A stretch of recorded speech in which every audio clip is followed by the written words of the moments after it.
way that I can have full control of a person, like Jeff Bezos. What are we doing today, Danny? We are hosting 2 gents. All I know is they got some sort of affinity with pineapples. Yep. And they're boys, not men. But maybe tonight we'll make them men. I don't know how that works. They're pineapple boys? Pineapple boys. Pineapple fellas? Yes. Yeah. Well, let's bring them in. Hey, pineapple boys, give me a thumbs up if you're ready to go. Yeah, I'm seeing thumbs up. Cool, let's bring them in. This is the Pineapple Boys. Well, from the Pineapple Podcast. Josh and Tyler from the Pineapple Podcast. Boom. Hey, fellas. Hello. We made it. You did make it. How you doing, bud? Hey, guys. Good. Good to see you guys. We figured things out. I love it. Maybe we'll become the Pineapple Men, but I don't know. By the end of this.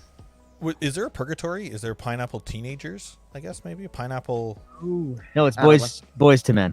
Straight to men. Boys to men. Boys to men. Well, let's do a quick aside here, pineapple guys. Tell us a bit about who you are. What do you do? How can people find you? What's going on in your life? Well, we're the Pineapple Podcast. We're on Instagram mostly. I would say it's kind of like our most presence, and Facebook.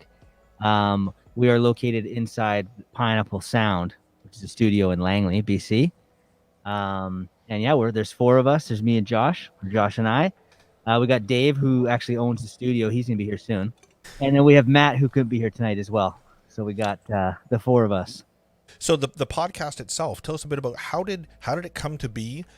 What was the impetus of it, and what do you guys do? Well, it was kind of like over the pandemic, we couldn't really have bands over to jam and play, and then the rules have changed. We didn't know how many people you could have in a small room with the instruments and with everything, and we thought, well, let's just set up a podcast for fun for us to just talk with each other. And Tyler invited Matt to be our first guest, and then Matt just kind of came in and became part of the team as part of the first guest, and it's been evolving. Well, when I started talking to Matt about it, it was just like, it kind of went from being like, he wouldn't be, he'd be a great guest, but I was just like, no, he's got to be part of this. And basically, once he joined on board, we kind of had the full team, and then we started bringing in, guests. The first 3 we did by ourselves. Our whole thing is just to be more of a conversation, to get to know our guests, have their audience get to know them, our audience get to know them, and we like to talk. We just talk about everything. Nothing. That's all it comes down to, huh? Tell us about it. But you've had a very diverse amount of guests. Tell us a few examples of that.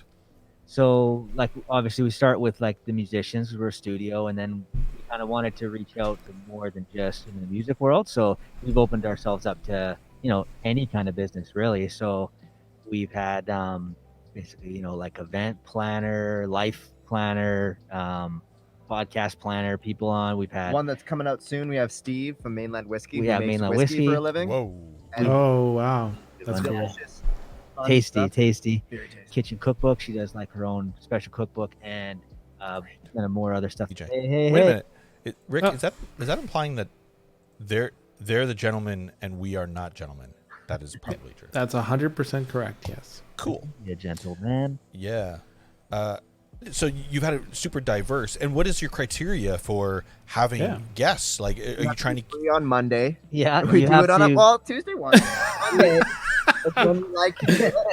We like to have people who can kind of help. We want to have people who have things to teach other people, right? And we want listeners to be able to kind of maybe learn something that they wouldn't have known before, or help them skip a step along the way, or save them kind of doing things the hard way, like the cheat codes in the back of those magazines we all read. Let's get it right. Up, down, left, right, BA start. Yeah. Oh, Bryn, thanks, dude. I'm a gentleman as well. Bryn says, thanks, dude. I appreciate it. But Danny is a big fucking nobody.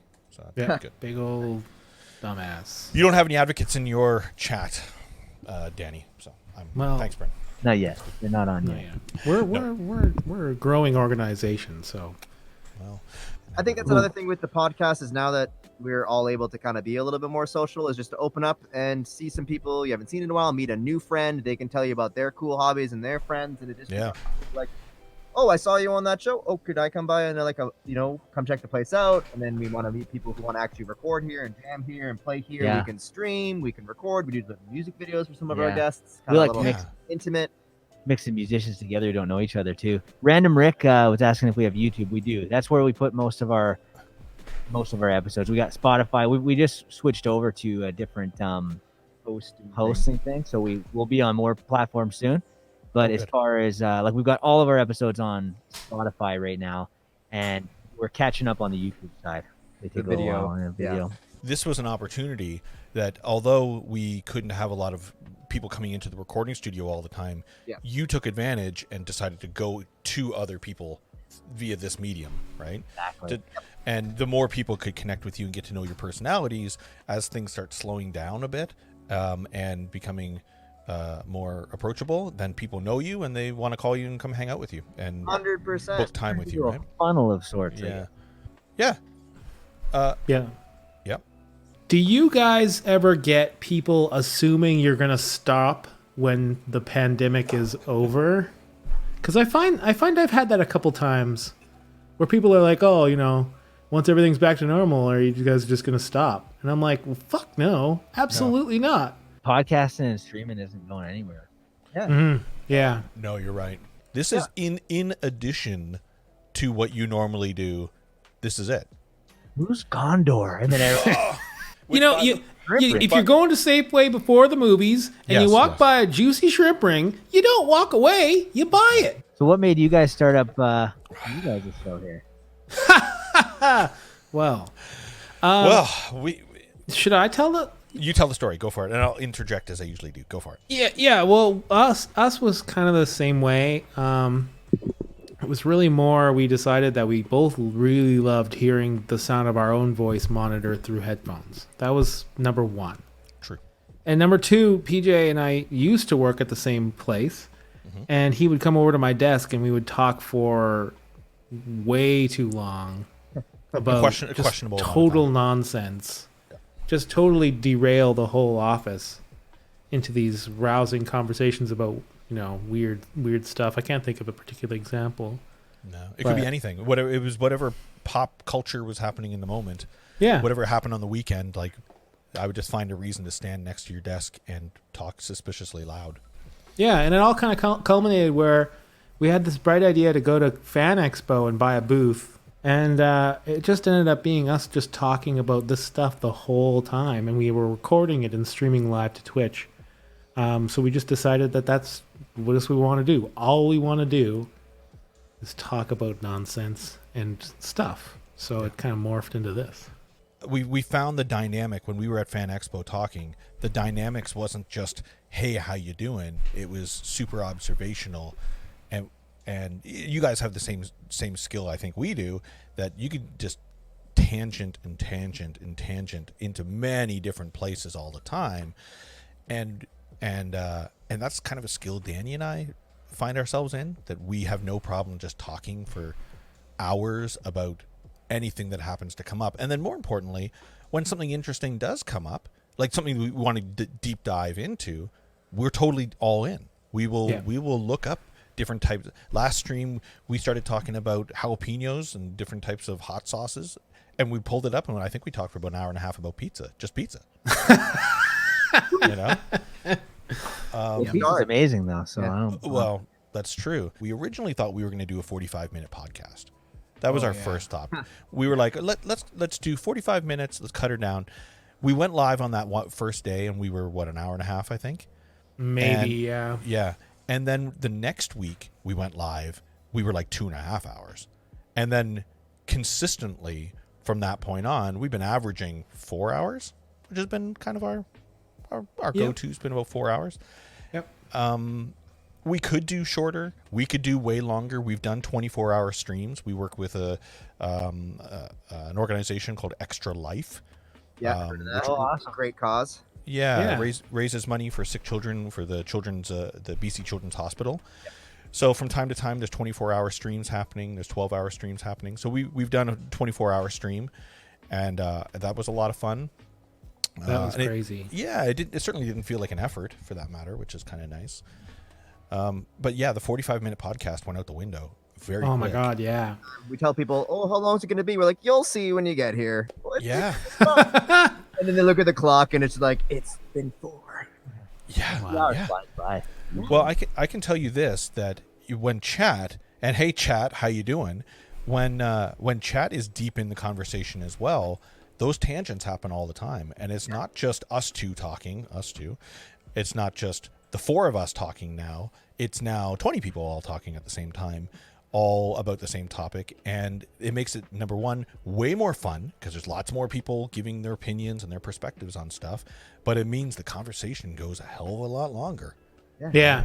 And then that's kind of an interesting point on what we do as well, is that I wasn't really a Twitch guy when PJ and I started doing this. I didn't really, like, I'm not the kind of guy that watches people play video games. It's just not, that's fine. I can understand why you would like to do that. And that was kind of my whatever you want to call it, what I thought Twitch was when it first started. So I was like, well, I'm not interested in that. So really Twitch was just like the platform.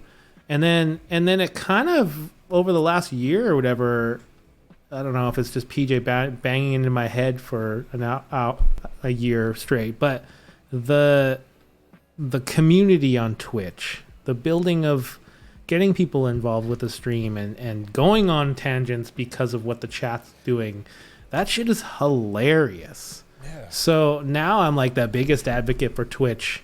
Everywhere I go is now people are starting to see me as the Twitch guy, which is kind of annoying. But it's been pretty cool to learn the platform and really get into it.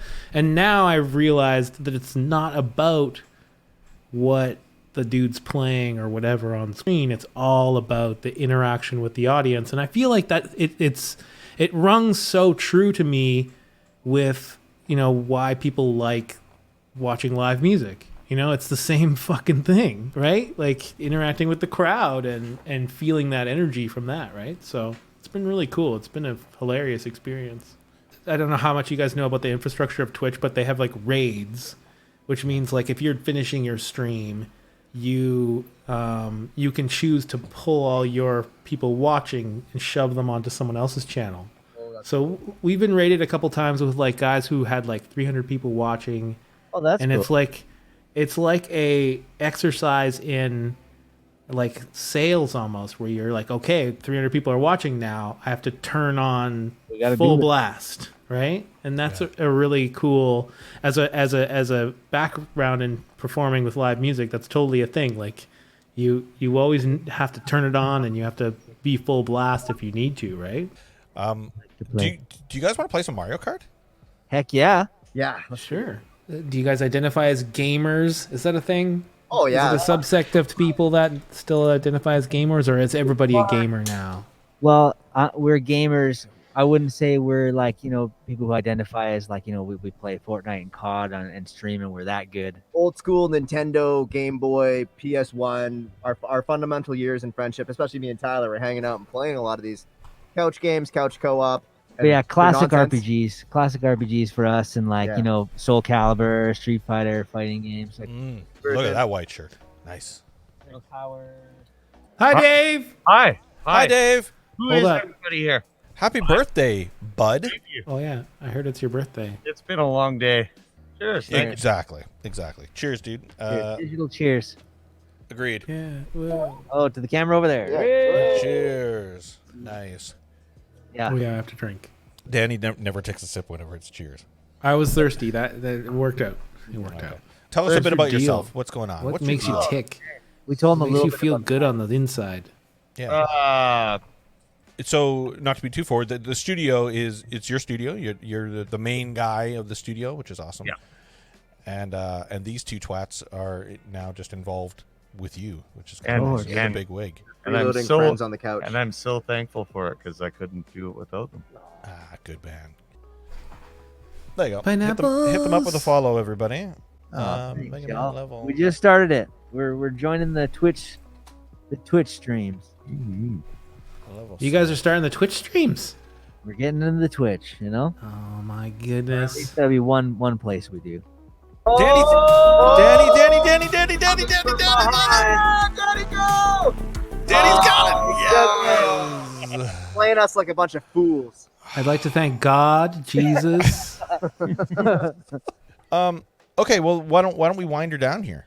Cool. Us sounds I good. think we've properly wound. Yeah, we appreciate hanging out with you tonight. Thank you so much. Oh, this This has is- been awesome. No, this has been great. Thanks for this is bringing awesome.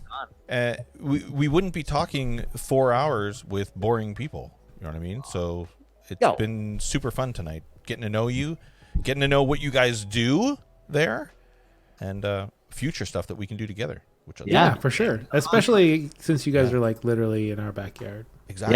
Yeah, you're your neighbor. Yeah. Yeah. No excuses. Good opportunities. And then we're going to get in your studio and we'll do some in-person stuff as well. Any final words, Pineapple Boys? Thank you. Yeah, thanks for the Thanks opportunity. for having us. Such a Yeah. blast. Cool, guys. What, Is this the last word? It's customary that I always give Danny the last word before I hit out. So, Danny, as usual, I'm giving you the final words. What do you got? I'm not going to say it, but I'm sorry. My brain goes this way. Every time we said the word pineapple tonight, I was reminded of this integral scene of a great, underrated movie